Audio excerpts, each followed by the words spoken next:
ஆண்டவராகிய இயேசு கிறிஸ்துவின் நாமத்தில் வாழ்த்துக்கள். இந்த நாளிலும் எபிரேயர் 7வது அதிகாரத்தில் கிறிஸ்துவை மெல்கிசதேக்கை போல ஒரு ஆசாரியராக இருக்கிறார் என்று சொல்லி, காணக்கூடாத, இப்பொழுது காண முடியாத ஒருவர் இன்றைக்கு வானங்களிலே ஏறி நமக்காக பிரதான ஆசாரியராக இருக்கிறார் என்கிற ஒரு கருத்துக்களை அந்த நாட்களிலே எபிரேயர்களாக இருந்து யூதர்களாக இருந்து கிறிஸ்தவர்களாக மாற்றப்பட்டவர்களுக்கு அவர்கள் ஆசாரியனை பார்த்து பார்த்து எல்லா காரியத்தையும் செய்து பலி செலுத்தி பழகினபடியினாலே அவர்களுக்கு ஒரு மெய்யான ஒரு பிரதான மேய்ப்பர் ஒருவர் இருக்கிறார், பிரதான ஆசாரியர் ஒருவர் இருக்கிறார் என்பதை காண்பிக்கும் வண்ணமாக அவர்களுக்கு தெரிந்த, அவர்கள் தலையிலே வைத்து கொண்டாடுகிற மூதாதைய தகப்பனாகிய ஆபிரகாமை கணக்கில் கொண்டு, லேவியர்களிலிருந்துதான் ஆசாரியத்துவம் தோன்றினதை அவர்களையும் கணக்கில் கொண்டு அவர்களை குறித்து பேசி, அவர்களுக்கு முன்னமே, அதாவது மோசேயின் மூலமாக ஆசாரிய ஊழியம் ஏற்படுகிறதற்கு முன்னமே துவக்கமும் முடிவும் இல்லாத, வம்ச வரலாறு இல்லாத, மரணத்தை குறித்து எதுவுமே எழுதப்படாத, திடீரென்று ஆபிரகாமுக்கு முன்பாக தோன்றின மெல்கிசதேக்கை காண்பித்து, அந்த மெல்கிசதேக்கின் முறைமையின்படி இயேசு கிறிஸ்து ஆசாரியராய் இருக்கிறார் என்று சொல்லி, மெல்கிசதேக்குக்கும் ஆபிரகாமுக்கும் கிறிஸ்துவுக்கும் இருந்த ஒற்றுமையை இங்கே எபிரேயன்னு சொல்லி, இன்றைக்கு எல்லாரிலும் மிகவும் பெரியவராகிய பிரதான ஒரு ஆசாரியர் நமக்கு இருக்கிறார் என்கிறதை வெளிக்காட்டுகிறதை பார்க்கிறோம். எந்த விதமான குறிப்புமின்றி திடீரென்று ஆபிரகாமின் தோன்றுகின்ற ஒருவராகத்தான் மெல்கிசதேக்கு ஆதியாகமம் 14வது அதிகாரம் 17 20 வரையும் குறிப்பிடப்படுகிறார். அதனை தொடர்ந்து சங்கீத தீர்க்க தரிசன வரிகளிலே சங்கீதம் 110 இவர் குறிப்பிடப்படுகிறார். பின்பு அவரை பற்றிய குறிப்புகளை இந்த எபிரேயரில் தான் நாம் வாசிக்கிறோம். எபிரேயர் 5வது அதிகாரத்திலிருந்து 7வது அதிகாரம் வரை ஆங்காங்கே இவரை குறித்து இங்கே எபிரேயன்னு சொல்லி, நமக்கு ஒரு பிரதான ஆசாரியர் இருக்கிறார், அவர் யூத குலத்தில் தோன்றினால அவர் பிரதான ஆசாரியராக இருக்க முடியாதுன்னு சொல்லி நினைச்சிடாதீங்க. அவர் மெல்கிசதேக்கின் முறைமையின்படி அவர் துவக்கமும் முடிவும் இல்லாத ஒரு ஆசாரியராகவும் ராஜாவாகவும் அவர் இருக்கிறார் என்கிற காரியத்தை இங்கே விளங்க வைக்கிறதை நாம் பார்க்க முடிகிறது. இங்கே மெல்கிசதேக்குக்கும் கிறிஸ்துவுக்கும் உள்ள ஒப்புமையை குறித்து நாம் இங்கே பார்க்க முடியும். ஒரே நேரத்தில் அரசராகவும் ஆசாரியராகவும் இங்கே விளங்கினவர் மெல்கிசதேக்கு என்று சொல்லி எபிரேயர் 7:1 நம்ம பார்க்கிறோம். அதாவது தாவீதின் நாட்களில் தாவீது ராஜாவாக இருந்தால் பிரதான ஆசாரியர் ஒருவராக இருப்பார். அவர்கள் பிரதான ஆசாரியரும் அதே போல ராஜாவும் ஒரே நபராக இருக்க முடியாது என்கிற காரியங்கள் தேவனால் மோசேயின் மூலமாக இஸ்ரவேல் ஜனங்களுக்கு கொடுக்கப்பட்டிருந்தது. ஆனால் புதிராக தோன்றக்கூடிய மெல்கிசதேக்கு அவர் ஆசாரியராகவும் இருந்தார், ராஜாவாகவும் இருந்தார். அதே போல இயேசு கிறிஸ்து ஆசாரியராகவும் இருக்கிறார், அரசராகவும் இருப்பார். எபிரேயர் 7:17 நம்ம பார்க்கும்பொழுது, நீர் மெல்கிசதேக்கின் முறைமையின்படி என்றென்றைக்கும் ஆசாரியராக இருக்கிறீர் என்று சொல்லிய சாட்சிக்கு தக்க அழியாத ஜீவனுக்குரிய வல்லமையின்படியே ஆசாரியரானார் என்று பார்க்கிறோம். வெளிப்படுத்தல் 20 இந்த பூமியில் 1000 வருடம் ஆட்சி செய்யக்கூடிய ஒரு ராஜாவாக அவர் இருக்க போகிறார் என்கிறதை வெளிப்படுத்தல் 20வது அதிகாரத்திலே நாம் பார்க்கிறோம். அதனை போல மெல்கிசதேக்கு சாலேமின் ராஜா, அதாவது சாலேம் என்று சொன்னால் சமாதானத்தை குறிக்கிறது. அதை எபிரேயர் 7:2 நம்ம பார்க்கிறோம். இவரை குறித்து ஏசாயா இயேசுவை சொல்லும் பொழுது சமாதான பிரபு என்று சொல்லுகிறார். ஏசாயா 9வது அதிகாரம் 6ஆம் வசனத்திலே நாம் பார்க்கிறோம்.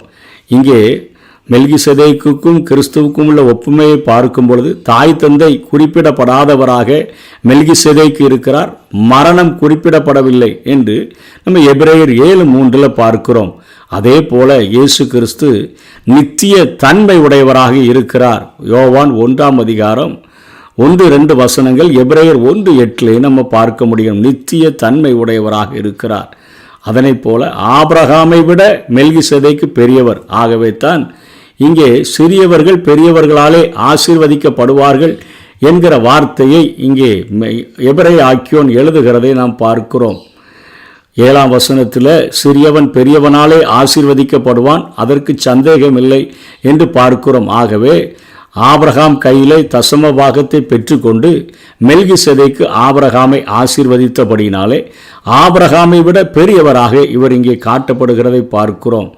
இயேசுவும் ஆபிரகாமிலும் பெரியவராக இங்கே அவர் காட்டப்படுகிறதை நாம் பார்க்கிறோம். நித்திய ஆசாரியத்துவத்துக்கு ஒரு நிழலாக அவர் காணப்படுகிறார்.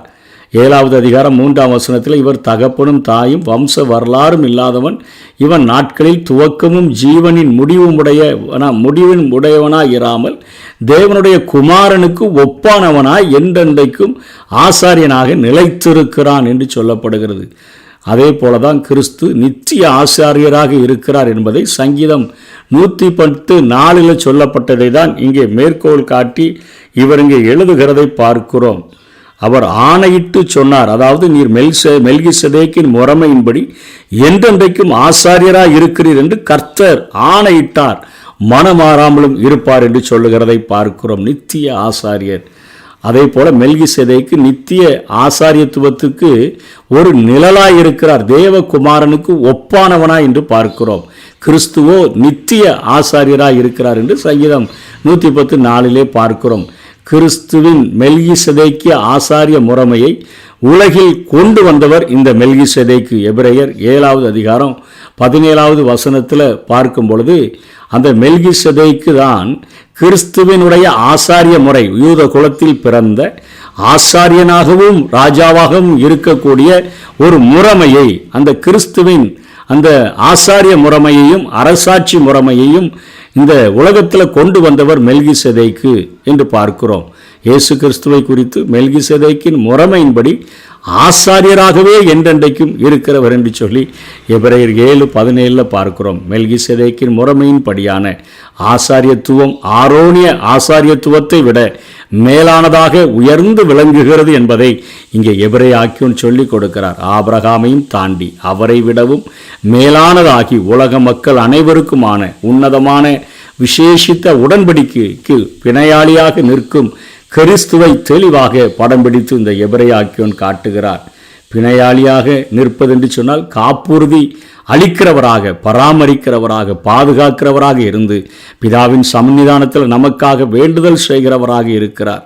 யூத முறைமைகளினுடைய சிறப்பை பார்க்கிலும் ஆரோனிய முறைமையினுடைய மேன்மையை பார்க்கிலும் கிறிஸ்து உயர்ந்து நிற்கிறதைத்தான் இந்த 7வது அதிகாரத்தில் அவர் சொல்லுகிறார். அவர் ஒவ்வொரு பரிசுத்தமரும் குற்றமற்றவரும் மாசில்லாதவரும் பாவிகளுக்கு விலகினவரும் வானங்களிலும் உயர்ந்தவருமாயிருக்கிற அவருக்கு மேலே ஒன்றுமே இல்லை.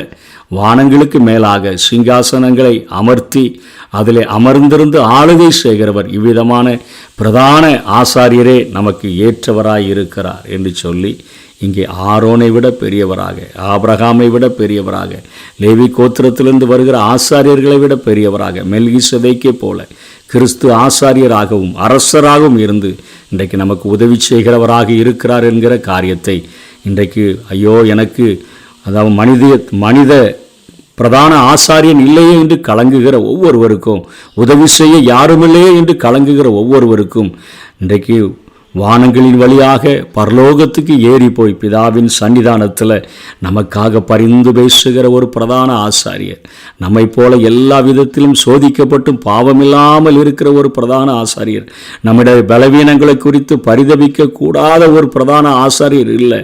நம்மை போல அவர் எல்லா பாடுகளையும் அவர் அனுபவித்தபடியினாலே நமக்கு உதவி செய்ய வல்லவராய் இருக்கிறார் என்கிற நம்பிக்கையில் கிறிஸ்துவை பின்பற்றுவோம், அவரை பற்றி கொள்ளுவோம். கர்த்தர் தாமே நம்மை ஆசீர்வதிப்பாராக.